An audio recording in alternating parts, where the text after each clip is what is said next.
Hi, I'm David Pastor. I was born on June 2nd, 1892 in Budapest, Hungary, and came to America with my parents in 1900 when I was 8 years old. We settled in New York and lived there until 1910 when we moved to Columbus. I lived with my parents and my brothers in our house at 574 Carpenter Street. I got a job working at the post office. In 1915, I started writing to my distant cousin, Anna Pastor, in Cincinnati. Same last name, but we weren't directly related. Here she is. Isn't she beautiful? Here's my first letter to her. August 11th, 1915. Dear Cousin Anna, your card received, and I certainly was glad to hear from you. I am at present keeping bachelor's hall with my father and brothers. My mother is in Cleveland and will stay until Sunday. You might think there must be some attraction that seems to draw us there. There is. My cousin has an auto, and we spin all over town seeing things that would take much longer otherwise. If things go right, I'll get my father and mother to come down to Cincy some Sunday. I will let you know when. With best regards and love from all to all, I am Cousin David Pastor. Over the next 4 years, I wrote over 300 letters to Anna, sometimes every day, especially during the time that I was stationed at Camp Sherman in Chillicothe. Camp Sherman was an Army training camp set up in Chillicothe in July 1917, only 3 months after President Wilson and Congress declared war on Germany on April 10th. All men between the ages of 21 and 30 had to register for the draft. Here's my draft card. Take a close look. See on line 5 where it says, born in Budapest, Hungary? That's important, but not as important as line 6 where it says, citizen of USA. Yes, it's true, I was born in Hungary, but I'm an American now. I got drafted 2 months later and reported to Camp Sherman in September. How'd I feel about going? Well, this song captures how most of us felt about the war that summer. It's called I'm Going Down to Chillicothe. While I go get into uniform, take a listen. I'll be right back.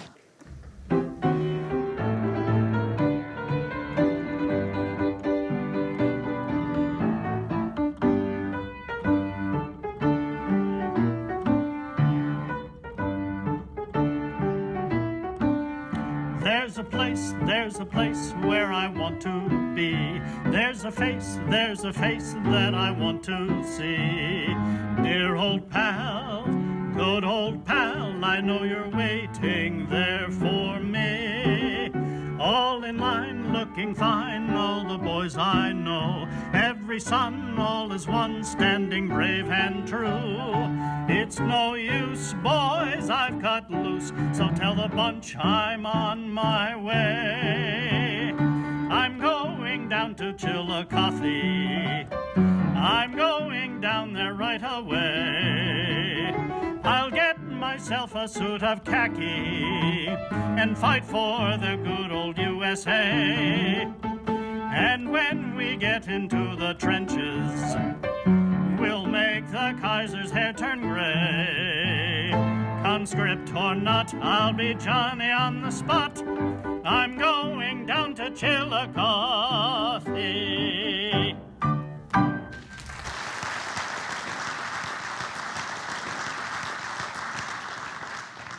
I looked pretty good, new? My first day in camp was September 5th, 1917. Here's what I wrote to Anna. Dearest Anna, first day of a soldier's life passed with plenty of excitement, and we had one good meal. The second was not so good because we had to wash our own dishes, which consist of a cup, pan, plate, knife, spoon, and fork. The food so far is good, but there's not enough of it. We each have our own cot bed, straw mattress, a gray army blanket on top of it, and a regulation olive drab blanket. We were measured for uniforms today, which we will probably get in a day or so. Meanwhile, we are in our civilian clothes. We are all glad we are in the artillery branch of service because we won't have to go up to the front trenches because we have our big guns 7 or 8 miles away. Now you must try and come up and see me. It is only about 70 miles. I will try and get off Rosh Hashanah to go home and spend Yom Kippur with you. Gee, how I miss you. I still think we're on the porch swing together. I had to run out of the house because Mother was crying so. I saw you crying too when I left, so I ordered the driver to put on some speed. I almost cried myself. Well, no more tonight. With love to all and with 1,000 kisses, to you, my darling, I am your David. Now I'd like you to meet Anna. Hello, everyone. I'm Anna Pastor. I was born in Cincinnati in 1897. This is a photo of me on the porch of my parents' house, taken around 1918. I read many of David's letters sitting in this chair. David wrote from Camp Sherman almost every day, 3 or 4 small pages in pencil. Here's one he wrote in October 1917, after he'd been at camp for about 1 month. It tells you a lot what life was like for him and the other soldiers. October 17th, 1917. Dearest Anna, this is our big day here. Payday. Just got $27 and feel like a millionaire. A Klog Zuzay und Zayer army. David, am I saying that correctly? No. It's a Klogzuzay und Zayer. It means a curse on them and their army. Oh, you were being sarcastic. Would you finish it? They have me digging ditches and trenches for $1 a day. We had a regimental review today, and we certainly went through some drilling. We marched down the field, 32 men abreast and covered by 32 more men, and so on. This is called platoon front formation. You can imagine that we kept a straight line. Our regimental band was playing, and we all kept step. Our colonel, who, by the way, is from Cincy, was on his horse. Also, his other staff officers, all watching, say it was a fine sight. Our trenches and gun pit are almost done, and I will continue description in another letter. I think I have written quite enough tonight.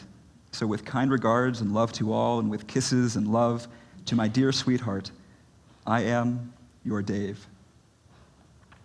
David was always very sweet in his letters, always calling me his darling and sweetheart and little brown eyes. Earlier, you heard the very first letter David wrote to me. Remember, the one where he was driving all around Cleveland in his cousin's auto? That was 1915. Here's a letter he wrote to me 3 months later, in November. November 18th, 1915. Dear Anna, I am really pleased that you admire the lavalier. Believe me, I took as much pains in choosing that one as if I were buying you a DR, which I hope to do someday, little one. How about it? You see, I am very thoughtful. I remember November 5th because it concerned you. And of course, I cannot forget you and those beautiful brown eyes. By the way, do you now believe that they are beautiful? I will make you believe it because I say so. DR? Did David mean a diamond ring? I'll admit, he scared me. We'd only been seeing each other for 3 months, and I had just turned 18. It was too soon. Still, we continued to see each other, and 6 months later, he wrote me this. April 18th, 1916. My own darling Anna, arrived home tired but happy and safely. But I felt so lonely and funny sensation around the heart, just as if I were hungry. You felt half as bad after parting as I did. You have my sympathies. The worst part of a visit is saying goodbye, and I certainly hated to say goodbye. Little sweetheart, I admit you had me guessing Sunday night, but now I am no longer in doubt, because I know you would have never allowed me to do what I did if you did not love me. Just to clarify, I let him kiss me. This was 1916, people. I realized right then you were mine. Imagine how happy I was and am because you are a jewel worth striving for. I can picture you now as you looked Friday night, the sweetest, purest, prettiest little girl in the world to me. As I sit up here in my den and look into that armchair next to me, I can imagine you sitting right there looking at me with those beautiful, soulful brown eyes. Love is a great thing, and all that has been written and said about it is the truth. I know, because I am in love. Are you? You need not answer, I know. Please allow me to thank you for showing me the time of my life. You certainly were splendid. The way you treated me was great, and above all, I am happy, and hope you are also. It was clear to me that David loved me. but I was not so sure that I loved him in the same way. When he came to visit me in August, I told him so. He was very upset and wrote me this letter when he got home. Monday, August 21st, 1916. Dear Anna, arrived home 10:30. Everything was well except my heart. I thought I would come to an understanding with you yesterday, but it seems as if I am just as much at sea as ever. The only thing you said was, you are not ready. Well, when will you be ready? Or won't you ever be ready for me? If not, I might as well know it now as later. I cannot describe the fact that I love you. I said and acted it many times. I am very sorry to see that you lack the love toward me that I want, the kind that satisfies, not the half-hearted kind. If you love me as you should, you would have said, wait for me. When I am ready, I will be yours. That you did not say. That clearly shows that you do not love me. And that is what I crave. Love. You may have a passing fancy for me or something else. That is not what I want. I want love, the fierce, burning kind, the kind that will kill to attain its aim if necessary. You see, I am a Hungarian. They are all fierce and passionate. I was almost knocked down when you said, well, if you can't wait, if there's some other girl you love, go ahead. That was awful. Like hitting me over the heart with a club, it hurt just as bad. If I must give you up, well, I might as well start right now to live all over again and try to forget. It will be hard, but if it must be so, so let it be. Think it over and decide. Right. If we can't be anything else, we can still be friends. It rests with you whether we will be anything else but cousins. Lovingly, David.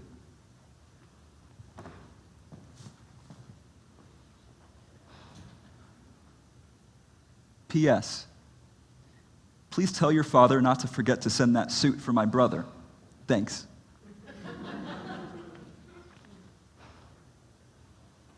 I knew that I had hurt him, but he wasn't listening to me. So I sat down and I wrote him this letter. Cincinnati, Ohio, August 28th, 1916. Dearest cousin, strange that I should call you cousin. Well, I have many, many things to tell you, Dave. After reading your letter through, I felt as though my heart were broken. Not because of myself, but because of you. You asked me many things in your letter, foremost of which was whether or not I loved you. Do I love you in that fiery, passionate way you want to be loved? I'm afraid not, dear, much as I would want to. I've thought a great deal of you and permitted you to continue coming to see me, for your visits were indeed a pleasure to me, a bright spot in my life. I like you a great deal better than anyone I know, and thought that, in time, I could learn to love you truly. But it seems as though one cannot dictate to the heart, the center of love and hate. And now, at last, I'm forced to admit that I do not love you as you deserve to be loved. I know that I love you dearly as a cousin, but not as you wish me to love you. If you feel that I have done you an injustice, I want you to forgive me, for you know that I would not want to lose your love for the world. I sincerely hope that we shall remain as good of friends as we have been, and that what has occurred will not hinder you from coming to see me often again. With lots of love, I remain, as ever,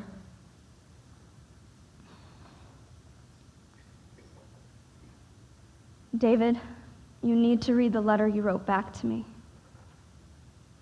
Do I have to? Yes, you have to. You wrote it. But they need to understand how hurt I was. They'll know. Just read it.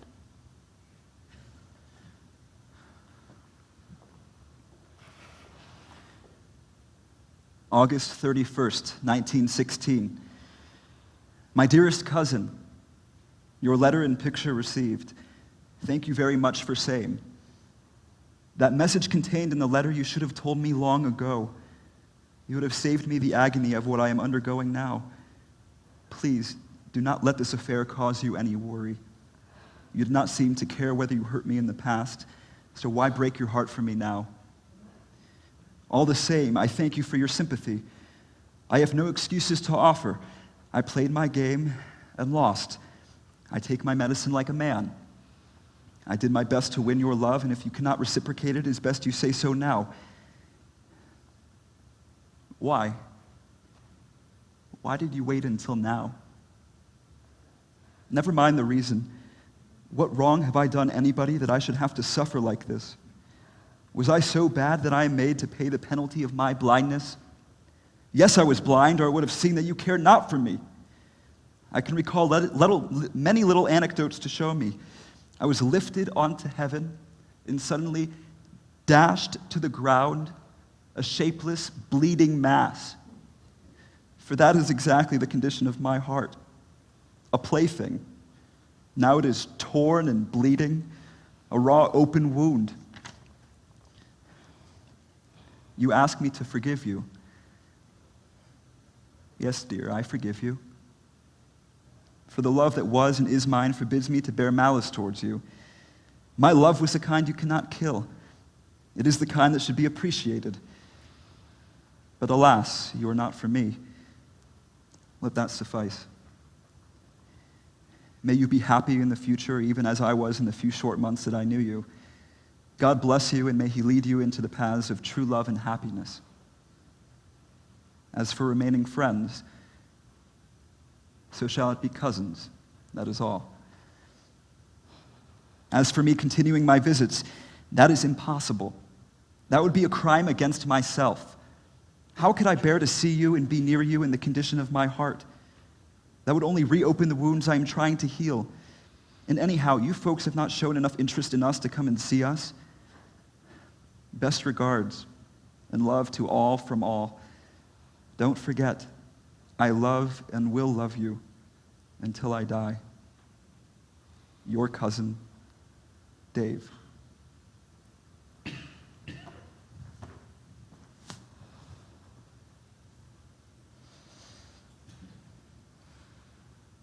P.S. Enclosed, you will find your pictures.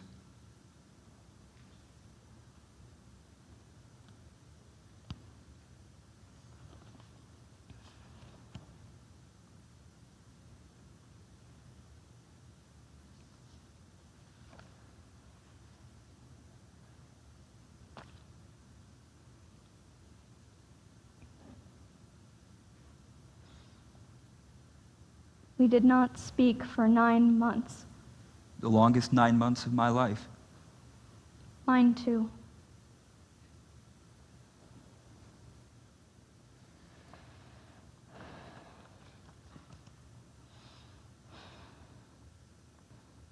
In June of 1917, I wrote David a letter. He responded right away. I'll let him read it to you. June 21st, 1917.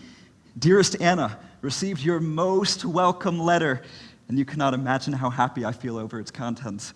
Believe me, it will be a happy moment when I give you that ring. By the way, how do you know it needs any alterations? Well, as it happens that this ring is already for you and has been, in fact, for almost a year. In fact, if you remember that fateful day last August, well, I had it with me then. Of course, when you see it and still thinks it needs any alterations, why, I will have it done. Dearest, it seems as if that ring was destined for you. Although at times I could have given it away to others, but always your visions would appear before me and, well, I kept it. And I'm not sorry and never will be. Sweetheart, you have my promise of secrecy. Not even Mother knows what I am doing. This is strictly our affair, and as such, no one else's business. Remember, I will see you Sunday if all goes well. If you can meet me at the Pennsylvania station when the excursion comes in, do so. If not, well, I know the way. I have to catch a train.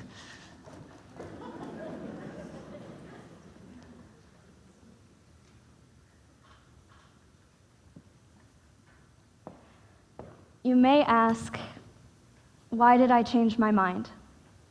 Why did I decide to accept David's proposal of marriage? I don't know. Did my parents, who thought David was wonderful, convince me that I should marry him? That I didn't need to feel the same way about him as he felt about me? That he was the best man I'd ever find? Or did I decide that I loved him after all? Or was it the war? Like all young men, David had to register for the draft on June 15th, 1917. I knew he could be called up at any time.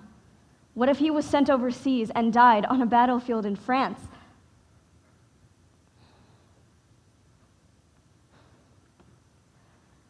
Two weeks after David registered for the draft, I accepted his proposal of marriage. 3 weeks after that, he was drafted. And 7 weeks after that, he was in Chillicothe, at Camp Sherman, preparing to go to war. There's more to our story, but there's someone else from Columbus that I'd like you to meet. Rose, would you join us, please? Hello, Anna. Hello, Rose. Hello, I am Rose Bronstein. This picture of me was taken in 1914 when I was 19. I was a Shana Maidel, nu? I was born in 1895 in a small town called Torchin. It was in what is now in Ukraine. When I was growing up, there were over 2,000 Jews in our town. There were tanneries and shops and a shul. But then my parents died, and the trouble started. And so my older brother David and I went to live with relatives in Warsaw. But there was trouble there too. So the decision was made for my brother David and I to go to America. We emigrated in 1911. He was 21 and I was 16. Here's a picture taken about that time. My aunt Hava Goldweber accompanied us over, and we went and lived with her in Columbus with her husband, who was already there. I started working as a seamstress right away. I was named Ruckel, but when I came to America in 1911, I took the name Rose. Like Anna, I too kept many letters that were sent to me. Letters from my brother David, from my cousin Morris Rottenberg, and from my brother's good friend, Harry Horowitz. Harry was born in 1890 in Olika, Russia, and he came to America in 1903 when he was 13 years old. Like me, Yiddish is his original language, and the early letters he wrote to me are in Yiddish. Here's one he wrote to me in 1913. I was 18 and he was 20. Und geschätzte Freunde Rose Bronstein, Letter welchen ihr habt geschickt zu mir. Dork Bronstein habe ich erhalten. July 21st, 1913. Treasured friend Rosa Bronstein, you write in the letter that I should forgive you for not writing for so long. Ha, ha, ha. Isn't that funny? You are asking for my forgiveness for the guilty at the time when I feel completely guilty. Just when I want to answer you to the same words which you have already written to me. There, I can write to you that for my part, I forgive you from my entire heart, and I have no heart at all to be angry with you, because I myself completely owe you a letter, and am the one who should ask for forgiveness. Greet everyone, and now I end my letter, and I remain your dearest friend, Aaron Horowitz. He's such a boy chick. Hello, my name is Harry Horowitz. My given name was Aaron, but I changed it to Harry when I came to America in 1903. I lived with my older sister, Tova Horowitz, who was married to Avram Goldberg, who just happened to be Rose Bronstein's uncle. So as you can see, Rose and I were practically mishpacha. But not really, because that would have been not good. As you can probably tell, I liked Rose. A lot. Yes, you did. And you wrote me letters from Camp Sherman, too. Would you read one? Sicher Zach. Dear friend Rose, I received your package last night and your letter this morning, for which I want to thank you very much. Yes, Rose, I'll admit that I was surprised to get your box and letter. But I can assure you that I welcomed it so much that I forgot it was surprising me. You mentioned to me in your letter that you thought that I don't care whether I get a letter from you or not. Rose, what makes you think that way about me? I have always considered you as a friend of mine, and as a friend, I can assure you that I would appreciate a letter from you long before this time. I'll always be more than glad to hear from you, and Gee, why shouldn't I? If not for anything else, at least for Dave's sake. You know how Dave and I used to stand together. And to get a few lines from Dave's sister would more than satisfy me. You may ask why I didn't write to you. Well, you'll have to admit that I couldn't write to you. Because I don't know how Friedman would feel about it. I'm more than sure he wouldn't care, but he should have written to me first, and then I would be more than glad to write to both of yous. But I wouldn't like to get anybody sore at me. We are not going to talk about Friedman. Okay. As I said, I wouldn't like to get anybody sore at me, especially you. I'm not sore at you, but I do want you to go away. Oi! I just got here. Anna and I have things we need to discuss. But... Okay. Oi! So, Anna, what was it like for you with David at Camp Sherman? Well, since we weren't married yet, it wasn't very different. David got leave from Camp Sherman to come visit me in Cincinnati, and I kept my job as a secretary at a Kroger's store. I had to keep working. We needed the money. The same for me, too. I kept my seamstress business. Did you take cakes to Harry at Camp Sherman? Oh, well, truth to tell, I wasn't dating Harry yet. Oh, Friedman. Oh, we are Not going to talk about Friedman. No, I did not take cookies to Harry. But my friends did go to the Jewish Welfare Board dances. And I did one other thing. What's that? Well, here's a postcard from my brother David. It'll give you a clue. A rose for a rose. Isn't that nice? That's not the clue, though. The clue is on the back. Look closely. There is nothing that I would like to have except that sweater which you made. What did I do? I knitted. The Red Cross put out a call for 1.5 million pounds of sweaters, wristlets, mufflers, and socks. You may wonder why. Well, the boots the men wore in the trenches were not waterproof. The seams often came undone, and the hobnails conducted cold right through to the boots. So all the men wore 2 pairs of wool socks, and even then their feet were wet and cold all the time. The women in all the congregations helped. At my school, Agudas Achim, there was a Red Cross unit. Mrs. S. Jacobs made a report in the summer of 1918.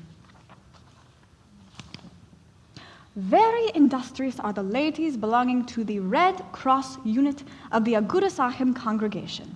In spite of the warm spell, the unit has worked splendidly. Our working rooms are cool and with plenty of light. We make socks, sweaters for our brave soldiers and sailors, also hospital garments, pillow slips, and clothing for war orphans. It is a noble work. Every woman should feel it her duty to attend. And here's a report from Rose Lazarus, president of the Sisterhood at Temple Israel, or as it was called back then, Bryden Road Temple. And here to read it is Rose Lazarus herself. Would you join us, please, Mrs. Lazarus? Thank you, Anna. Hello, everyone. I'm happy to read that report. At the Red Cross, the ladies of Bryden Road Temple Unit, consisting principally of members of the Sisterhood, accomplished some very good work by making bandages, etc., and sewing every Monday and Wednesday morning throughout most of the year.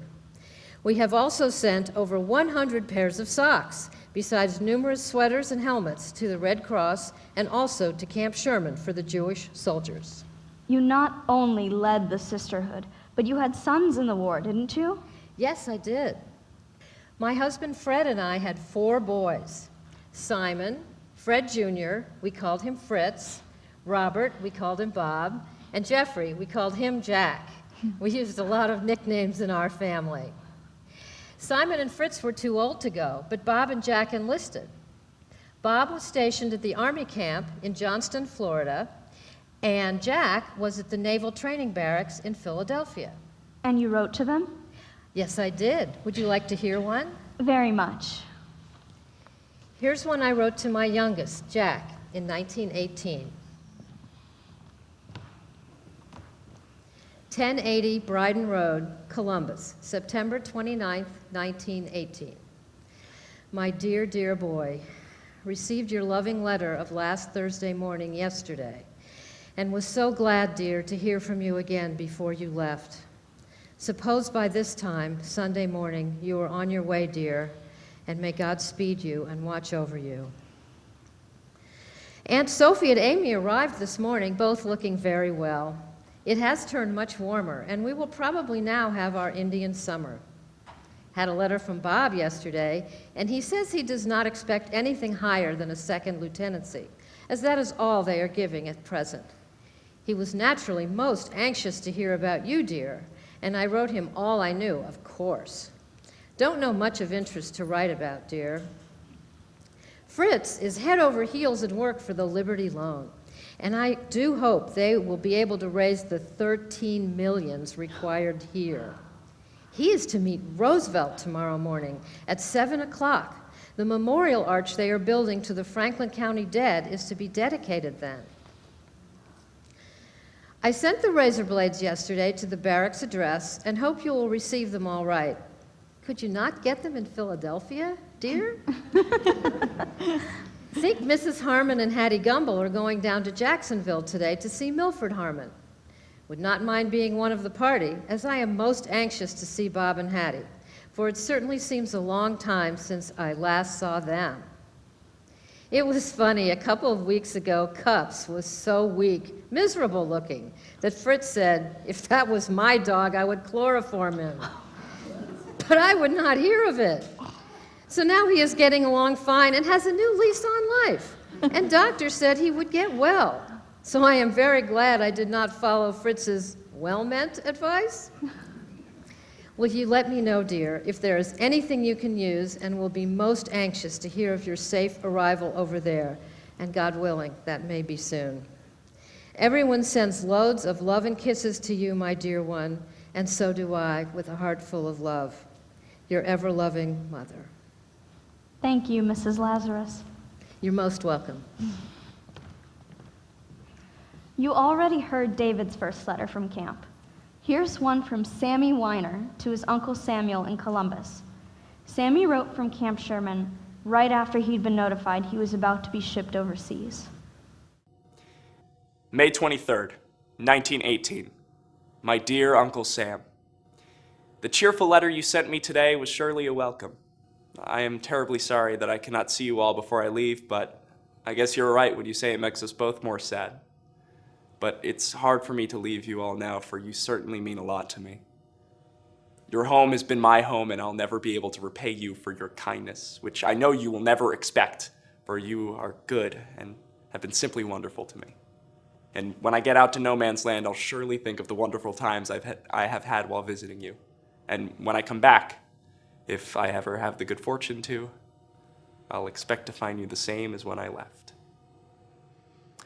It almost breaks my heart to leave those who have been so dear to me, but when I think of the duty that I owe my country, I realize the absolute necessity of getting there as quickly as possible. I am almost broken-hearted to think that I cannot see my dad before I leave. I received his telegram this evening after building up such high hopes of staying here and then having them shattered in such a short time makes me almost crazy. But I am confident that I will come back as safe and sound as ever, for I have a lot to live for and not yet given up hopes.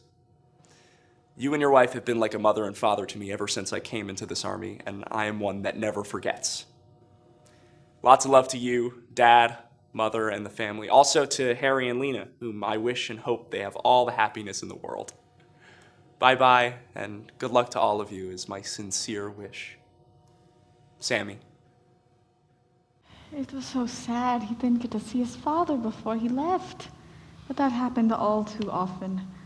Here's a letter from my cousin, Morris Rottenberg, from New York City, stationed at Camp Georgia. September 15th, 1918. My dear cousin Rose, I was supposed to leave New York the 6th, but on account of the Jewish holidays, I was delayed till Monday.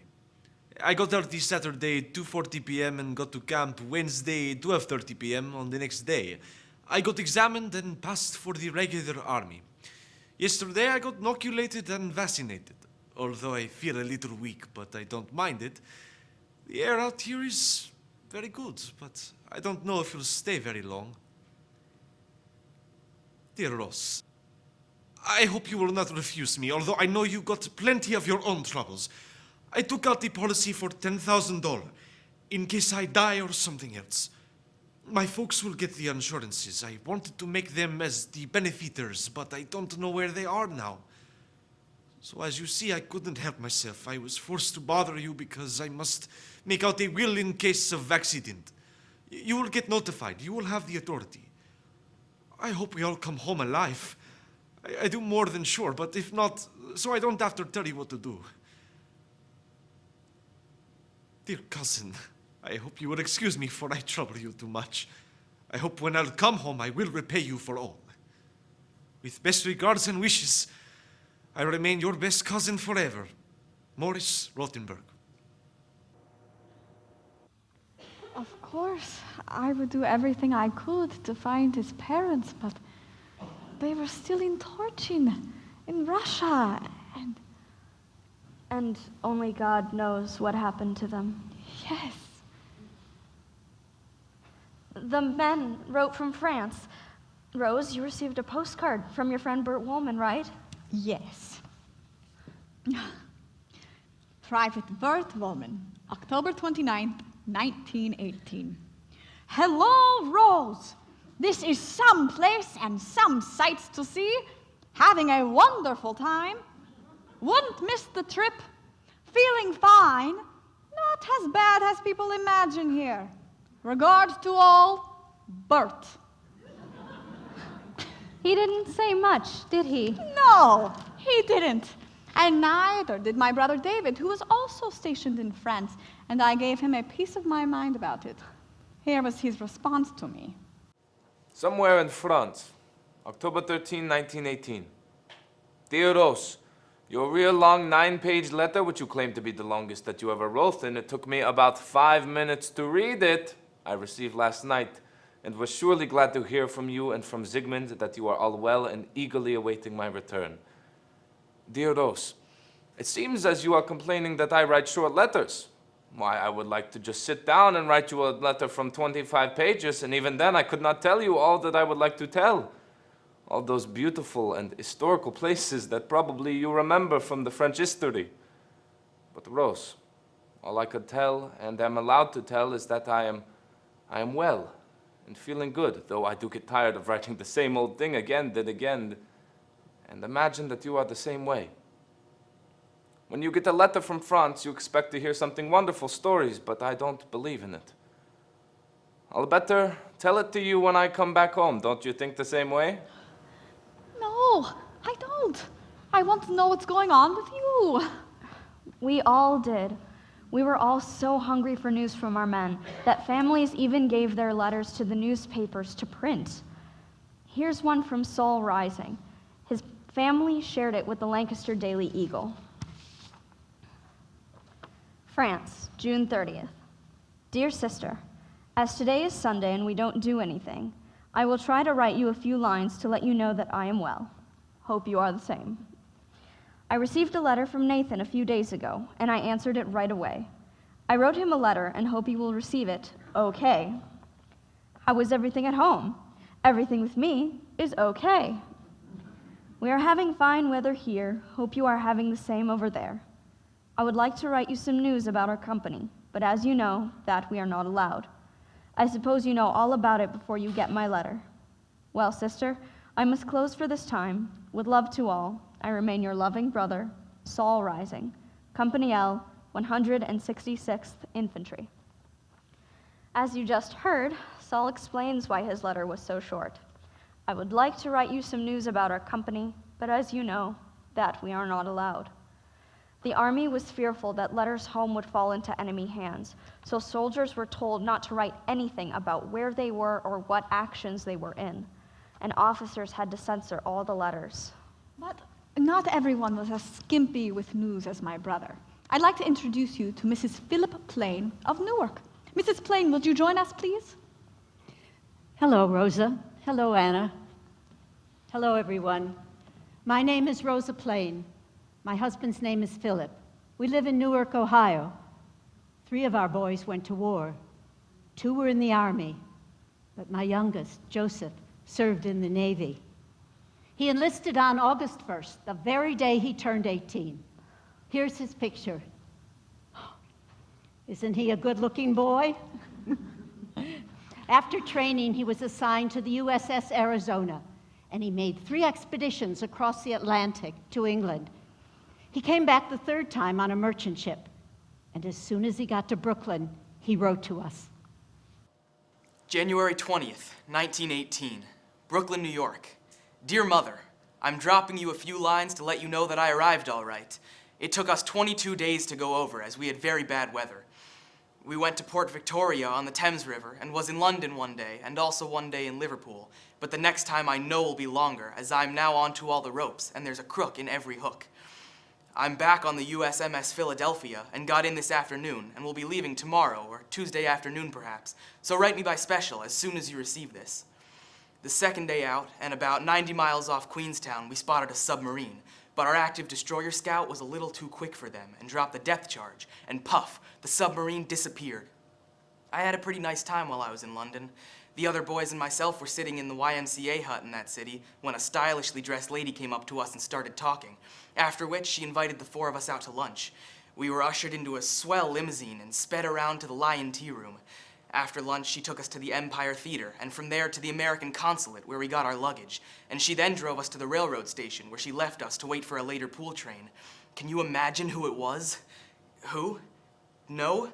Well, it was Mrs. Waldorf Astor. And incidentally, she told us she did the same thing for the boys 2 or 3 times a week. Wasn't it wonderful of Mrs. Astor to do that for our boys? We were so thankful he was safe.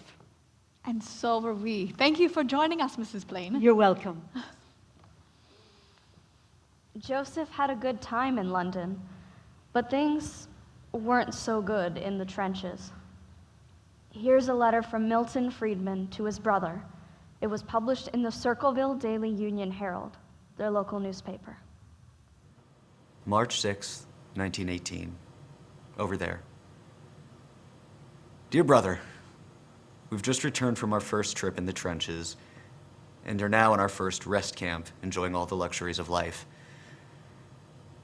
We're now war veterans, having been under fire and gas attacks, and glad to say without the loss of one man. To fully describe the trenches and trench life to you would take too long, but I shall never forget it. And when I return, I will tell you all. I wrote a letter from my dugout in the trenches, which no doubt you've received by this time. I'll never forget what I experienced the night we left the trenches. We marched 5 miles under heavy artillery fire. And if I ever experienced fright, it was at this time. Can you imagine the light from the bursting shells lighting up the road like so many electric lights? Not one of us had a word to say. We just marched in silence, all thinking of ourselves and of our dear ones at home. We reached our barracks at 4:30 a.m., and I assure you no one had to rock us to sleep. I could have gone to sleep standing, I was so tired. We left the next day at noon and marched 8 miles over here, where we expect to remain for 10 days' rest and clean our equipment and ourselves. I don't know where we go from here and care less. As long as the war is on, we may as well be one place as another, so I don't worry about our location. One doesn't expect much in the way of comfort in the trenches, though. The eats in the trenches were wonderful.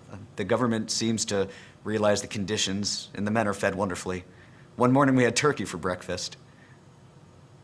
The experience one gets over here is worth millions of dollars, and if nothing happens, I will never regret the time I spent over here. Your loving brother, Milton. Milton mentions the gas attacks. So did Corporal Alex Levin. Here's a photo of Alex in front of his truck, somewhere in France. Alex sent home word that 3 men in his company had been gassed, one so severely he had to be sent home to the States. Alex himself had several narrow escapes, having driven supplies through towns being shelled. Here's a letter from John Viner, Sammy's brother, to their uncle Samuel. October 22nd, 1918. Dearest Uncle, again, I am writing you as you are, in my thoughts. You and Aunt Sarah, Tilly, and all the children. Say, when they handed me your letter, you should have seen the change in me. And when I saw your smiling faces, my thoughts instantly flew to Columbus and the happy times I spent at your house. At present, I'm about 8 feet underground in a dugout, as it is not safe for us to hang around outside. The main thing we have to be careful of is gas. Believe me, Uncle, it is terrible. Just yesterday, I saw a poor fellow, close up, dying. If you get a good whiff of it, it eats your lungs out, and it is a slow, miserable death. You will notice my gas mask hanging here, and believe me, it is your best friend over here. Even at night, when we go to bed, we have to keep it where we can reach it. I know, Uncle, because it has saved my life more than once. Uncle, please take care of yourself. God knows I'm constantly thinking of all of you and dreaming of the day when again I can be among you. And someday, when dreams come true, I am coming back and tell you interesting stories while fighting for my country somewhere in France. With lots and lots of love, I am, as ever, John. It was September 1918. News from the front was good. General Pershing had led the Allies in an attack at Saint-Mihiel in France, and the troops had broken through the German lines. There was a battle raging in the Meuse-Argonne forest, but we were winning. And then, suddenly, there was another threat. September 14th, 1918. Dearest Anna, received your letter and was sorry to hear that you have such a bad cold. I hope you are over it by this time. I myself have a slight cold, but it won't last very long, I guess. I hope you don't get the Spanish flu, because then I'll be afraid to come and see you. But on second thought, I will take a chance if I can only be with you again. Think of the fun I'll have getting it from you. Oh, joy. Well, love, please excuse this short letter and hoping you are okay. Also the folks, and best regards and love to all, and plenty of love and kisses and hugs, despite the flu, from your own Dave. I can't believe how stupid we were, thinking the flu was no more than a cold. By the end of the month, it wasn't so funny. September 29th, 1918. My dearest Anna, quarantined again. It's awful, but it can't be helped. And here I was figuring on being home today. Tough luck. They found some cases of Spanish flu, and of course, the whole camp is quarantined. All passes have been revoked, and no one allowed to leave Chillicothe. The town is pretty dead. No soldiers allowed in a show or movie or dance hall. Not allowed to congregate anywheres for fear of spreading the sickness. Now that's what I call hell. I only hope it will soon be over. But it wasn't over soon. 10 days later, David wrote again. October 9th, 1918.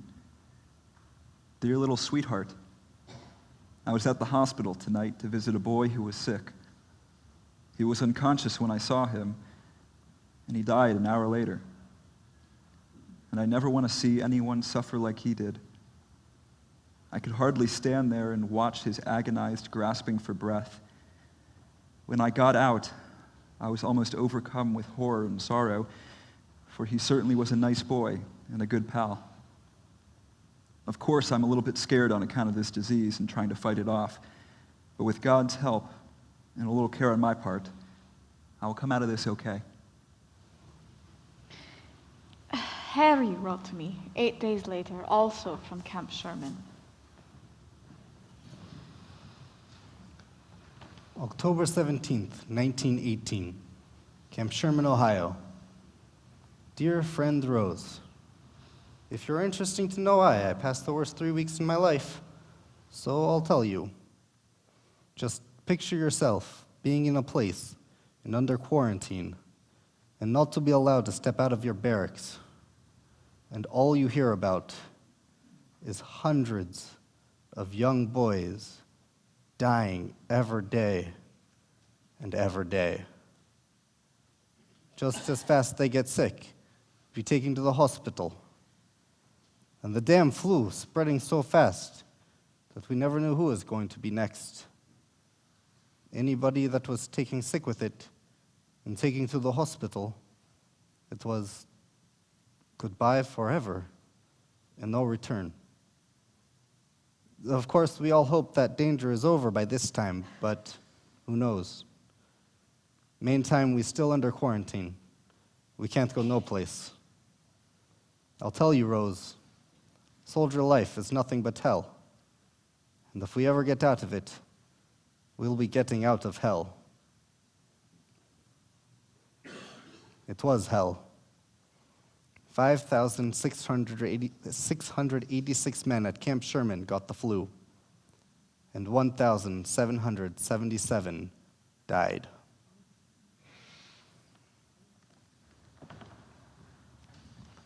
And then David wrote to me at the end of October. October 29th, 1918. Here's some good news, dear. The quarantine has finally been completely lifted. No doubt you can imagine how happy we all feel. And I'm going to do my best to be home tomorrow night, just for a couple hours, and then I'll have clear sailing to come to Cincy Saturday. And oh joy, won't we have a glorious time when we meet?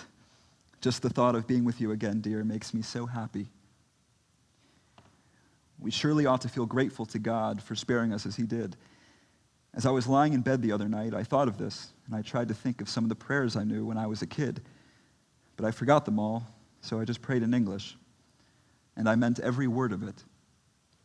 I don't know why, but I felt more than ever like being at home.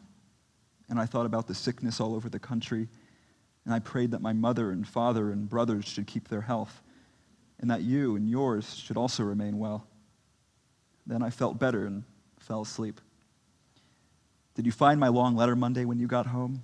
Well, honey, the papers again are full of good news. If only what they say is true. I hope Austria is really asking for peace, for you know that means the end of Germany, and that can't come any too soon for me. Well, dear, I will close with love and regards to all, and with millions of kisses to the sweetest little rosebud. I am, as ever, Dave. David was right.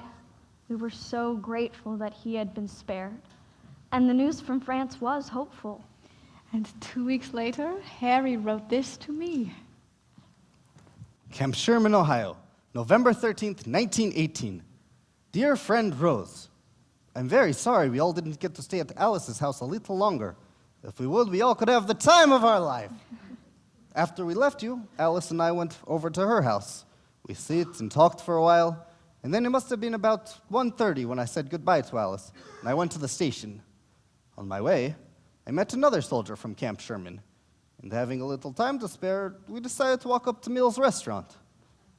Coming back from Mills, we were about the only two Army boys on High Street. We met a policeman, and he says to us, "Boys, the war is over!" I'm just now coming from the Western Union, and a wire came in that peace was signed. Rose, you can imagine how I felt at that moment. We asked the policeman if we could race a little hell. And he told us to go ahead and race all the hell we wanted. The war is over! It's over! It's over! Woo! It's over! It's true. The war was over. Germany surrendered on the 11th hour of the 11th day of the 11th month, 1918. Armistice. There was a headline in every paper, and there were marches all over the world. But not everyone was so thrilled. David, would you read the letter you wrote to me 2 days later? November 13th, 1918. My dearest love, your sweet-smelling letter received, and you can imagine how we all feel in this camp. Are we glad this war is over?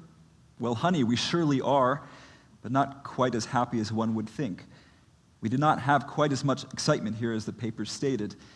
Yes, there was a parade in Chillicothe, but the boys were mostly downhearted instead of jubilant.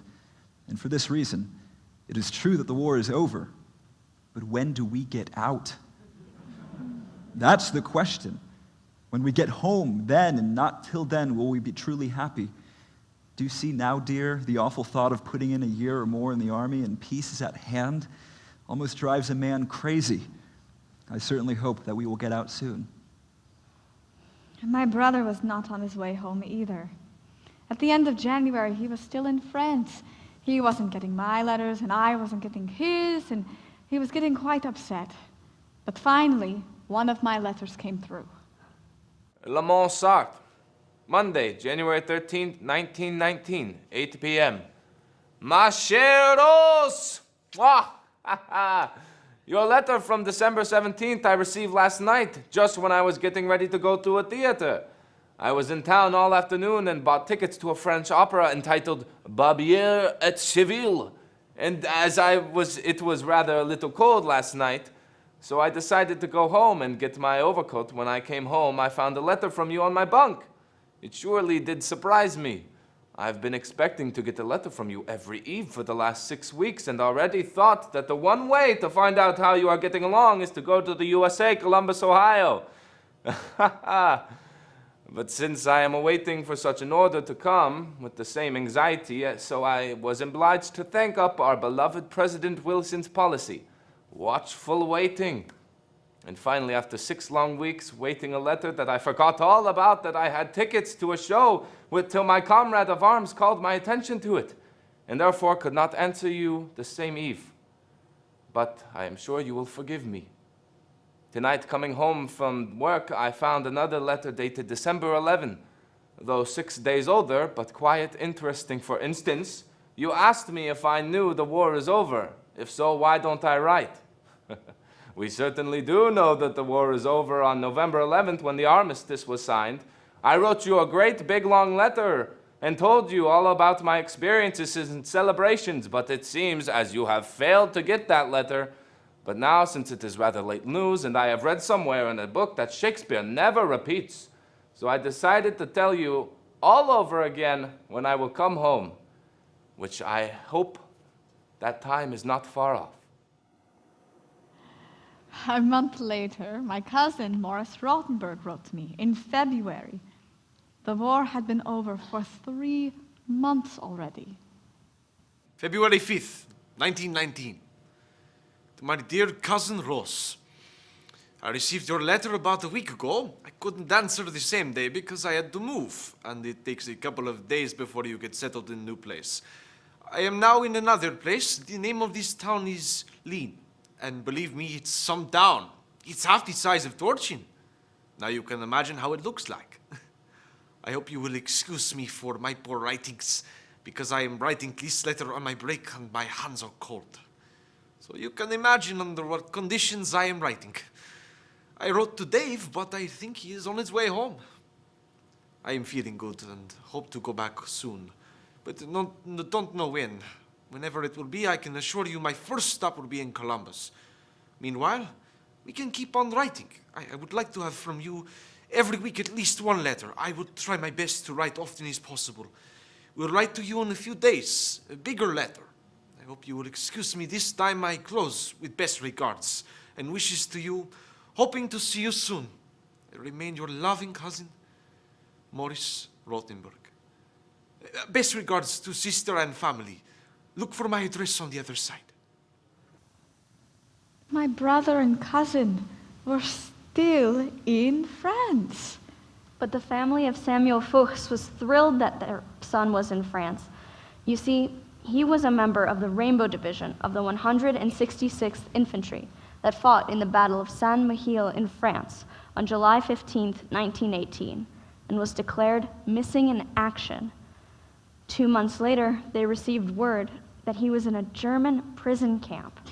You can imagine that they were both relieved and terrified. But then, in December, they received a telegram from Washington that Sam had been released and returned to France in good health. They must have been overjoyed. As I was in February when I got a telegram from Harry. Western Union Telegram! Chillicothe, Ohio, February 8th, 1919, 4:07 p.m. Rose Brownstein, 182 East Lane Street, Columbus, Ohio. Have been discharged today! Will be home Monday or Tuesday. Harry Horowitz. I cried. I was so happy. Me too. You couldn't believe. On Tuesday, I got home. And then David wrote to me 10 days later. February 18th, 1919. My own precious Anna, at last, the day for which I've been looking has come, and I'm as happy as can be. And I can hardly wait till I see you. I have signed the papers and have had my physical examinations. All I am waiting for now is the final red tape. I knew nothing about this until Monday morning. I was in the office when the telephone rang. My lieutenant was on the wire. He says, "Pastor, your discharge came through." I almost fainted. Then I came near to calling him a liar. But he said, "It's the truth." General Glenn okayed it, and you can imagine how I felt then. Oh, honey, if you had been there, I would have hugged you to death. I have turned my surplus clothing in and received credit for same. I had my locker box crated and is on the way to Columbus by now. All the clothes I have now are on my back. We'll be home Thursday, and Friday, I'll be in Cincinnati, a free man, a civilian once more, and forever. So long, my love, till Friday. Love and regards to all. Love, hugs, and kisses, dear, to you, from yours forever.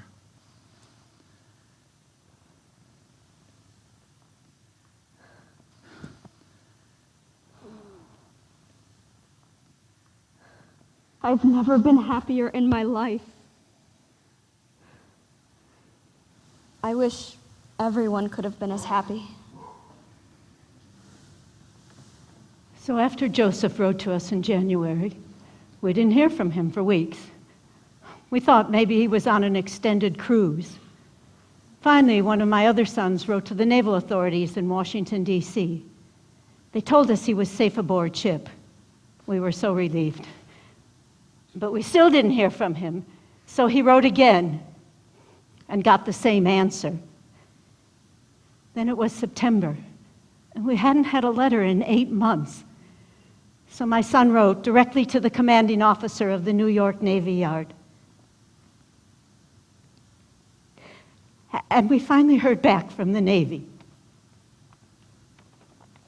Sir, the Chief of Bureau directs me to acknowledge receipt of your letter of September 11th, 1918, addressed to the commanding officer, Armed Guard Detail, Navy Yard, New York, and referred to this bureau for reply regarding the present whereabouts of your son, Joseph W. Plain. An examination of the records of men in the Naval Service disclosed the enlistment of one Joseph Wellington Plain on June 6, 1917 at Cincinnati as apprentice seaman. At date of enlistment, this man gave as his next of kin, Father Philip Plain, 364 East Main Street, Newark, Ohio.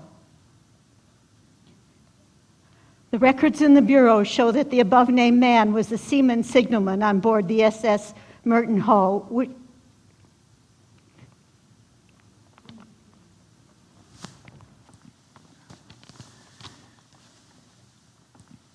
which was sunk February 11th, 1918. And this case has been taken up with the commander of U.S. naval forces operating in European waters, with the request that the matter be investigated through the British Admiralty in order that the Bureau may be informed as to the fate of the enlisted man in question. As soon as a reply is received, you may rest assured that you will be informed by telegraphic means. H. L. Spencer, Lieutenant, U.S. NRF.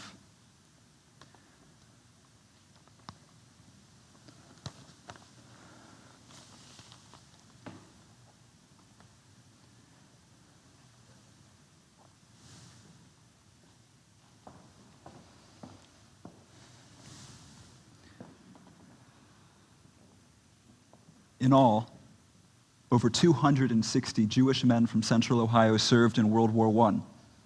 At least 19 were wounded, 7 died.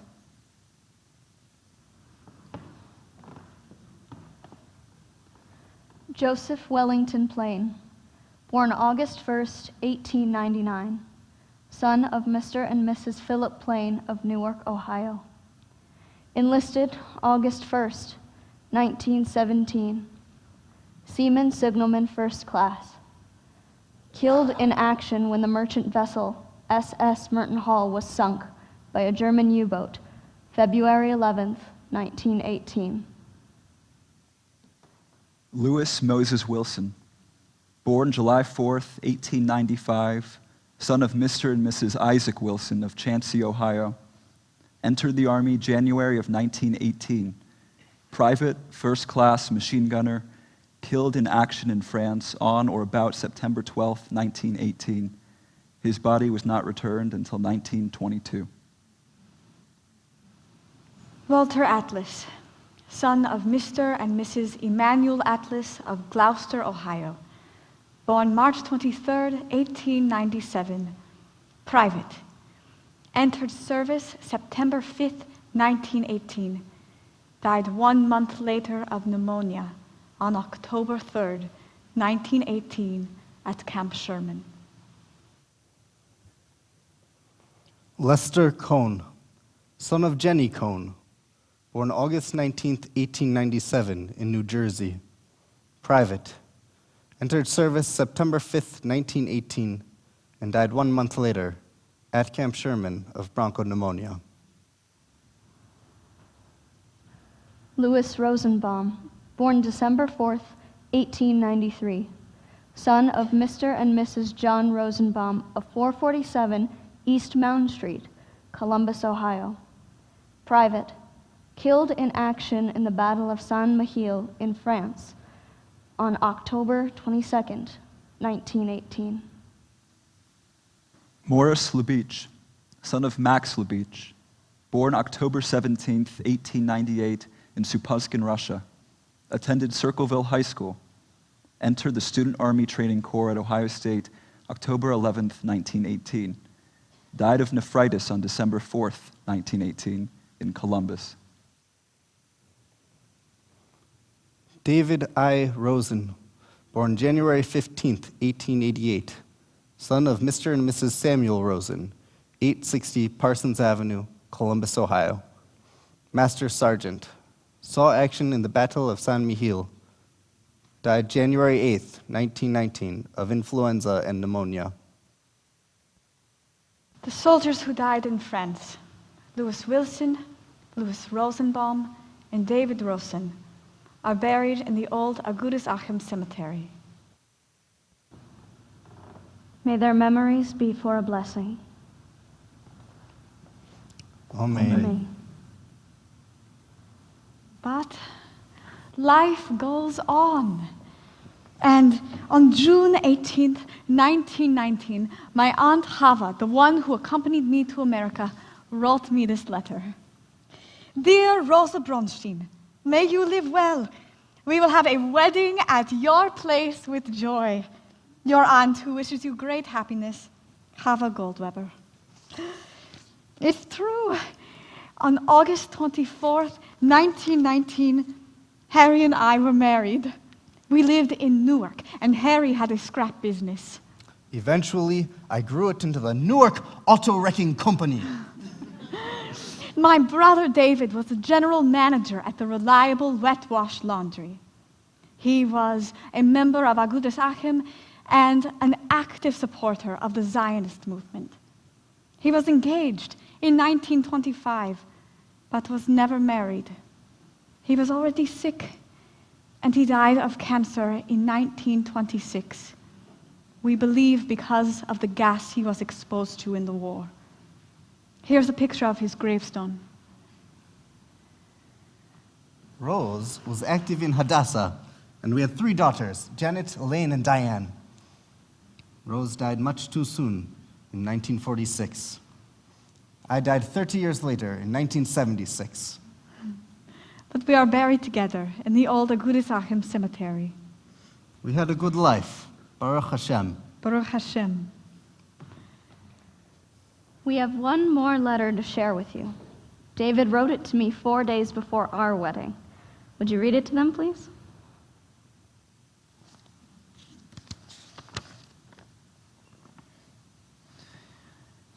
February 25th, 1920.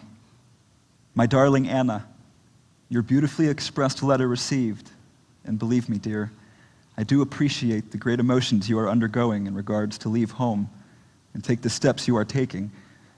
It is indeed a serious moment in our lives. I also appreciate the sacrifice you are making and those you will make in the future.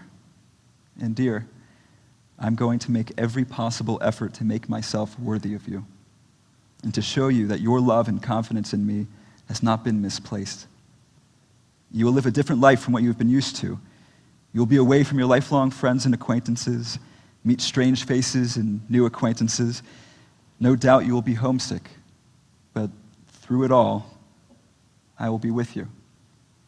And I hope that counts for something. And I am sure that with our closer relations, we will learn to know each other more, and with knowledge comes a greater love and respect for one another. Love and kisses, my darling. Until Friday, love and regards from all to all.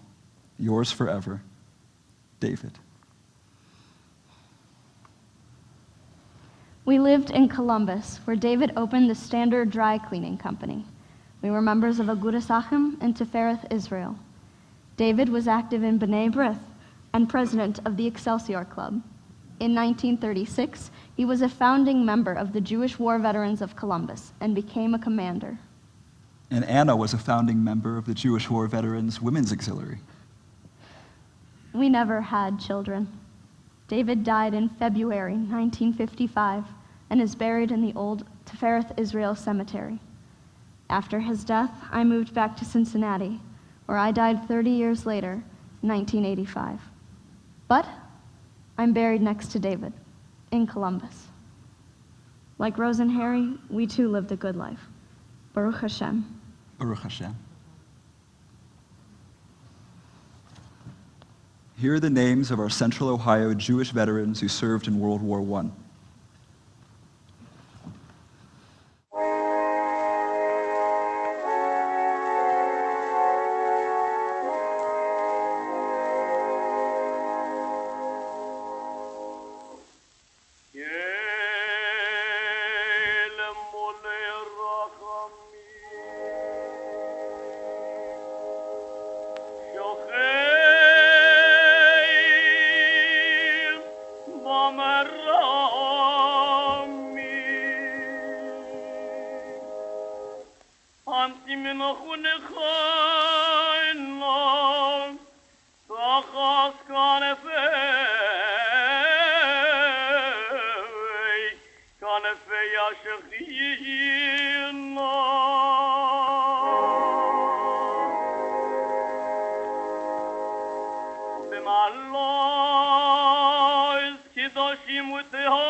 They are all gone now, and so are we.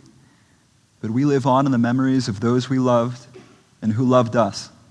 And now, we live in your memories too.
Thank you.